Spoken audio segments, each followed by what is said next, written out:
us right now, and Kevin, air quality has really been one of the big issues lately. Yeah, it is. In fact, the air quality is stagnant across the Wasatch Front. The overall pattern doesn't have a lot of changes coming. Let's go and show you what we dealt with today. Here was Farnsworth Peak time lapse.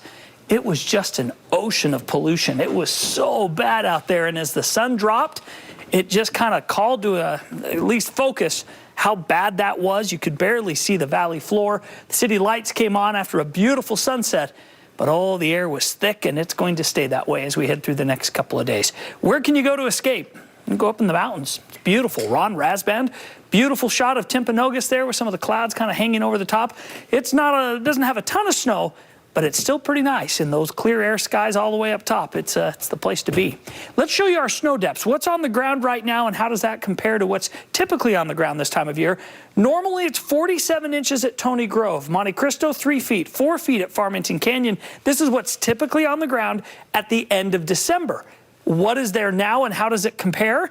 Well, we're below average in every single one of these stations. Some as little as just an inch at Skyline Drive. Others down 18 inches, like Cedar Breaks, 5 to 6, Tony Grove, Monte Cristo. So yes, we're behind. Yes, there's not a lot of snow up there, but it could be a whole lot worse.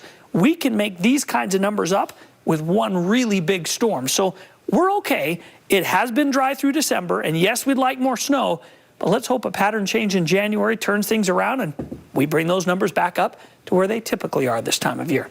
Current temperature, 25 in Logan, still in the 30s for Salt Lake and Ogden, 27 in Provo, teens in Vernal and Rock Springs. Mostly clear skies across the state. It actually is really nice. St. George is 41, 50 in Las Vegas. But another round of clouds are going to come pushing in from the west. It's going to take a day before it gets here.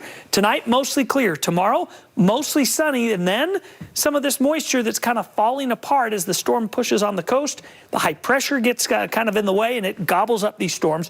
Big, huge waves, as we showed you coming out of California. That's because these storms are significant. They just can't break through that high pressure. High pressure goes east of us, a little low pressure comes, and we think, hey, maybe not. It stays to the south. All the moisture ends up in Arizona, New Mexico, and continues off to the east, and we find ourselves in the very same pattern we're in. Tonight, lows will be in the 20s in Nephi with highs in the 40s and 50s tomorrow. Day starts out with abundant sunshine. Clouds filter in the afternoon, and we'll see the haze in the valleys, but across the rest of the state, it's beautiful. Sunny day tomorrow. St. George, upper 50s. We'll trend down as we head through the next couple. Low 50s are normal, and we'll get to that over the weekend and stay there through the new year with no significant improvement in the air quality, at least not here in the north. And the sunshine in the south feels pretty nice. 42 West Valley tomorrow, 36 in Wendover. Vernal, upper 20s, low 30s. Roosevelt, 29 for the high. So they're trapped in their own little mini basin inversion, and that makes it cold, while the Salt Lake Valley back to the 40s, and we'll stay there all the way through the holiday weekend and into the early part of next week. Hazy skies all the way through Wednesday. Optimistically, Mike, Thursday, Friday, a little wind ahead of a storm system that will get here by the end of next week, and that hopefully will start a pattern shift. Yeah, let's cross our fingers for that, huh? Yeah. All right. Thanks, Kevin. You bet. All right.